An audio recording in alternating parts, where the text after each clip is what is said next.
Assalamualaikum warahmatullahi wabarakatuh. A'udzu billahi minasyaitonir rajim. Bismillahirrahmanirrahim. Alhamdulillah wa afdhalus salati wa atammut taslim ala Rasulillah wa ala alihi wa sahbihi wa man walah. Wa la haula wa la quwwata illa billah. Rabbi shrah li sadri wa yassir li amri wahlul 'uqdatan min lisani yafqahu qawli. Allahumma hdi qalbi wa saddid lisani bihaqqi sayyidina Muhammadin sallallahu alaihi wasallam. Kita masih lagi dalam episod pengembaraan ke tempat penginapan terakhir bagi seseorang manusia ataupun jin, sama ada ke syurga, nas'alullah dzalik, ataupun ke neraka, na'udzubillahi min dzalik. Muslimin dan muslimat yang dirahmati Allah Subhanahu wa taala sekalian, dulu dalam episod mahsyar kita dah cerita sebanyak 7 siri berkaitan dengan mahsyar, sehinggalah semua orang beredar setelah menerima buku dengan tangan kanan, alhamdulillah, ataupun menerima buku dengan tangan kiri ataupun daripada arah belakang, wal'iyadzubillah. Lalu Allah mengeluarkan salah satu daripada makhluknya yang luar biasa. Makhluk itu bernama kematian. Lalu kematian pada hari itu dibunuh oleh Allah Subhanahu wa taala. Masya Allah. Benda tu akan jadi satu suasana yang begitu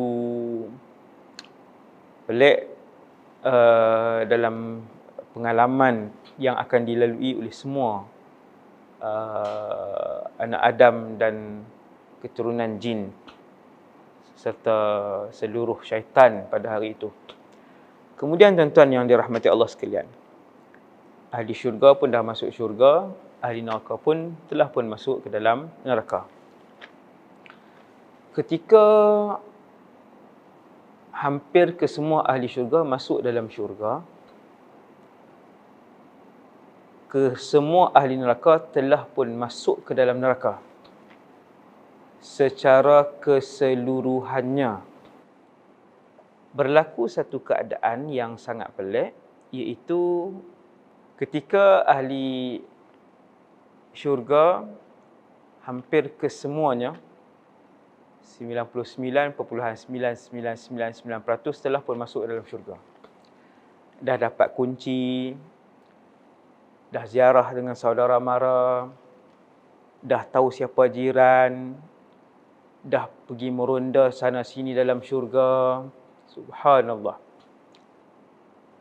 Berlaku satu peristiwa, iaitu satu cerita yang diceritakan oleh Rasulullah sallallahu alaihi wasallam, iaitu kisah seorang lelaki terakhir yang keluar daripada neraka, dan dia adalah lelaki yang paling bawah kedudukannya di dalam syurga.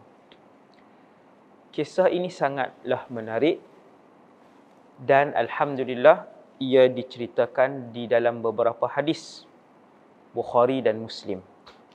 Saya gabungkan riwayat-riwayat ini untuk mendapatkan gambaran penuh kepada keadaan ataupun kisah lelaki terakhir ni.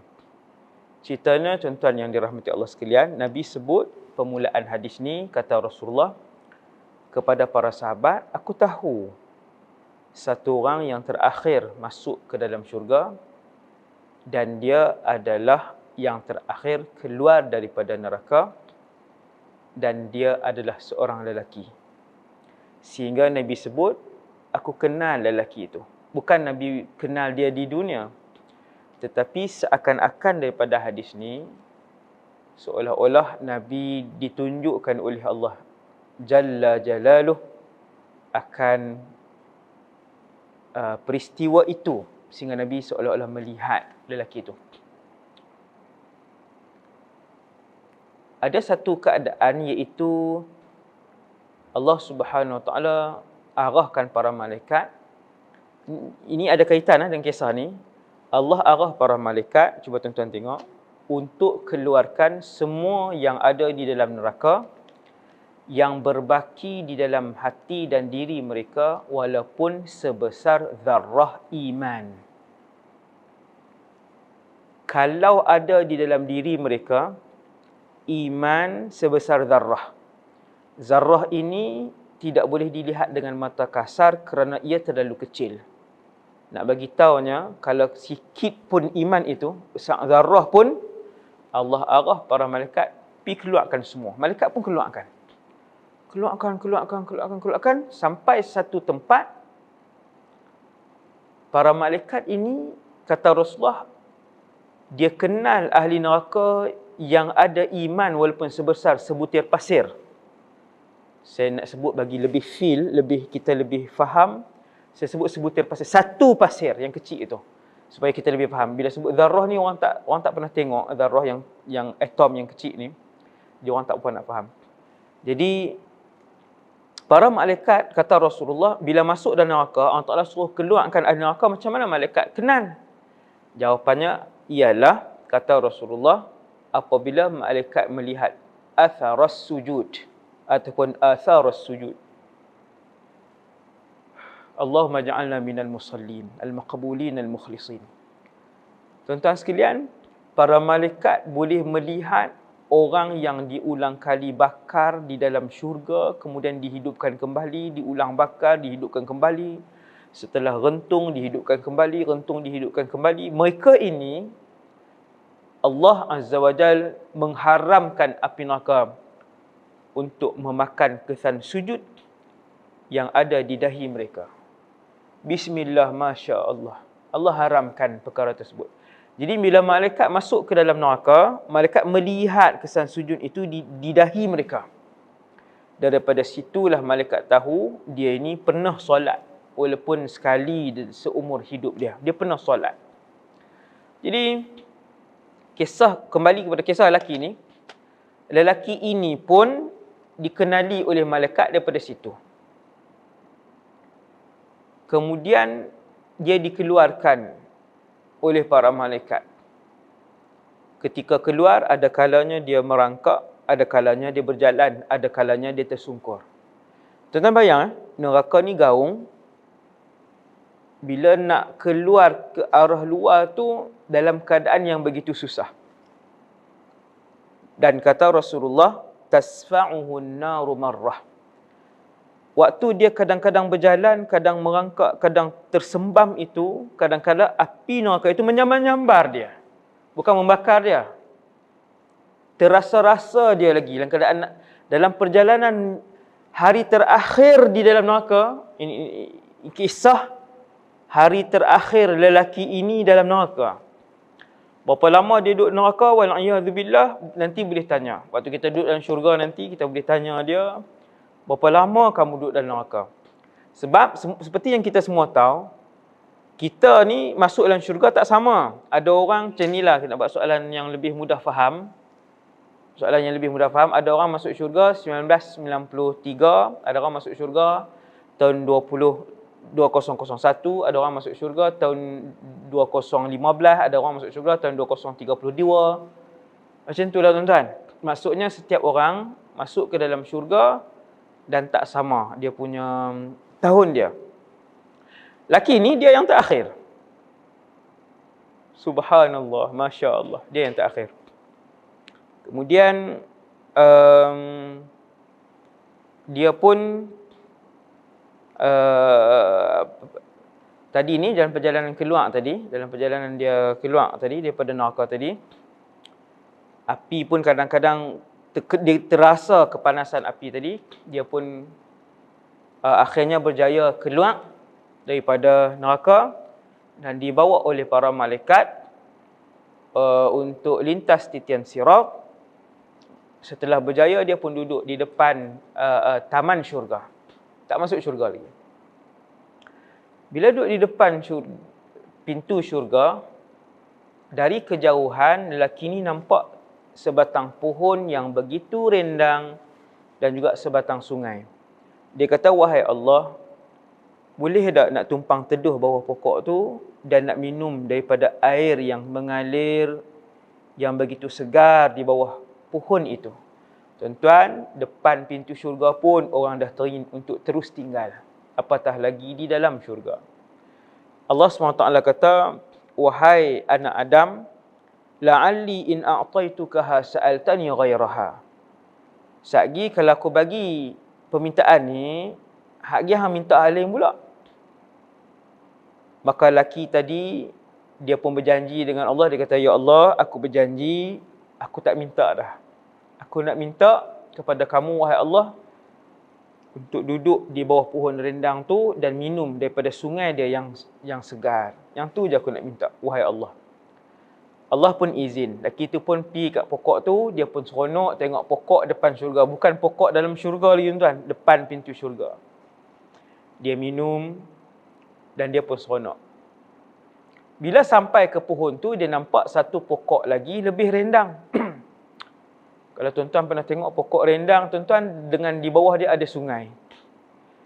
Kalau tuan-tuan pernah tengok dan tuan-tuan boleh bayang suasana yang hampir serupa lah dengan tu. Walaupun jauh lah keadaan dia. Bila dia sampai kepada pokok yang pertama tadi, dia tengok Allahu Akbar. Ada pokok yang lebih rendang, ada sungai yang lebih lebar. Dia pun panggil lagi Allah. Dia kata, ya Rabb, wahai Allah, wahai Allah.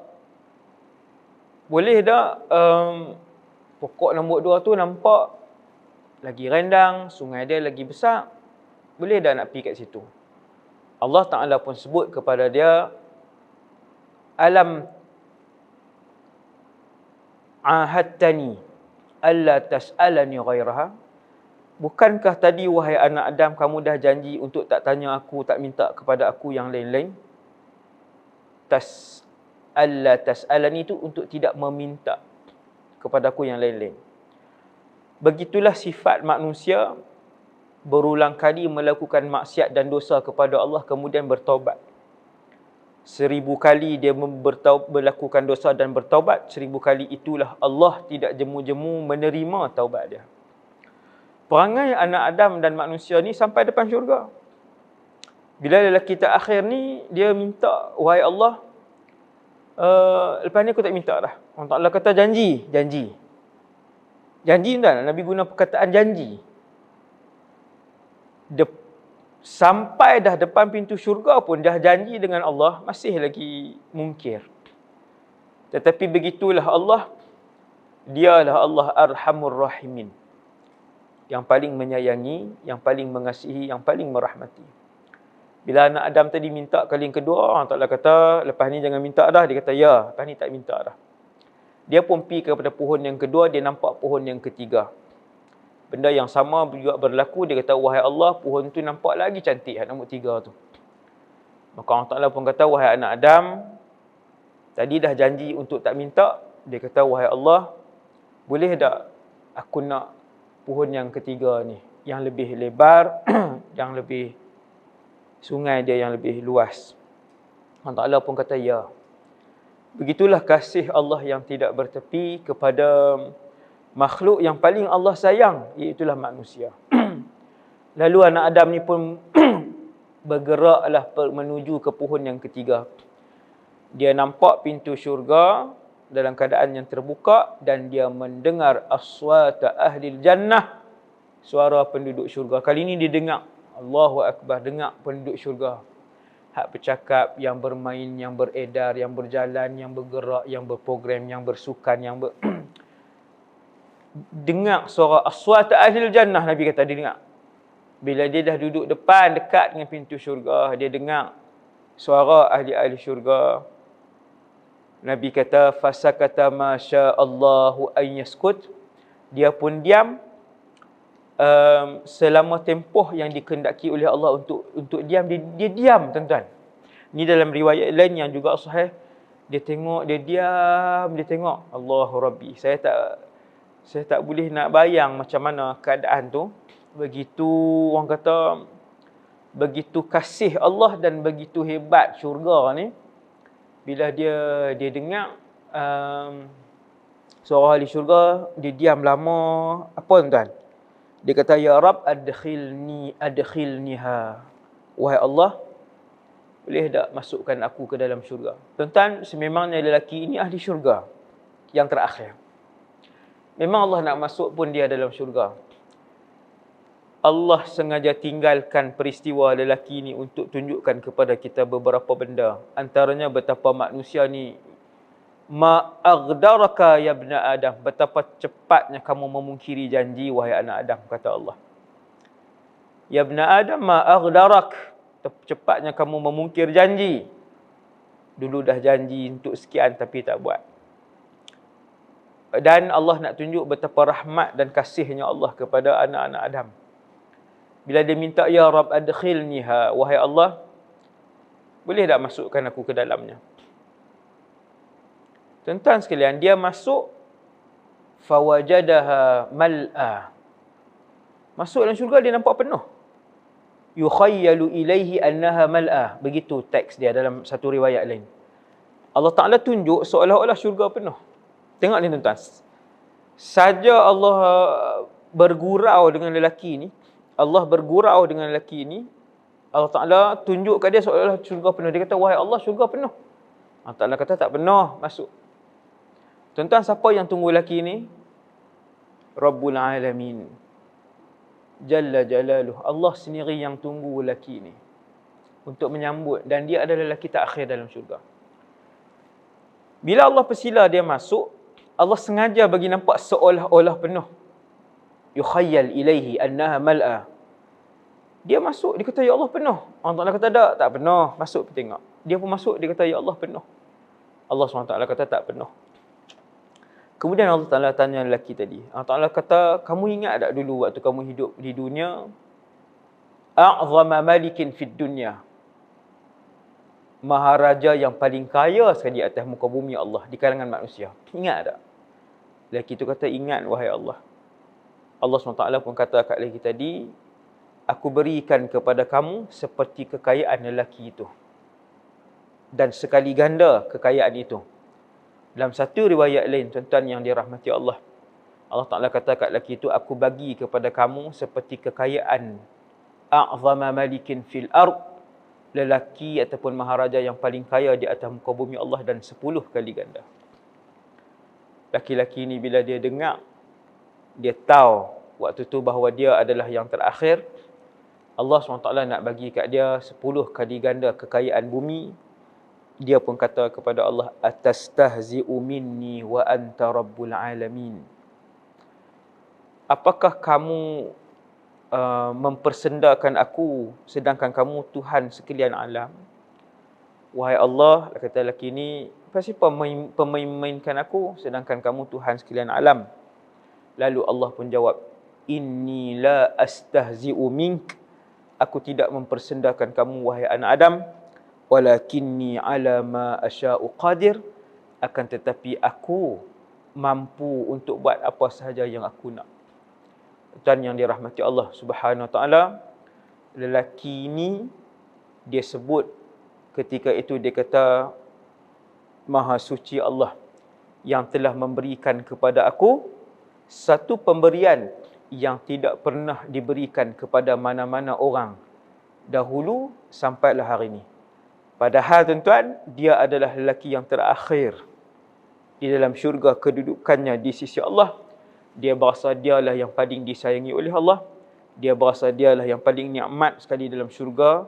Dan dia berasa dialah yang paling tinggi kedudukannya dalam syurga.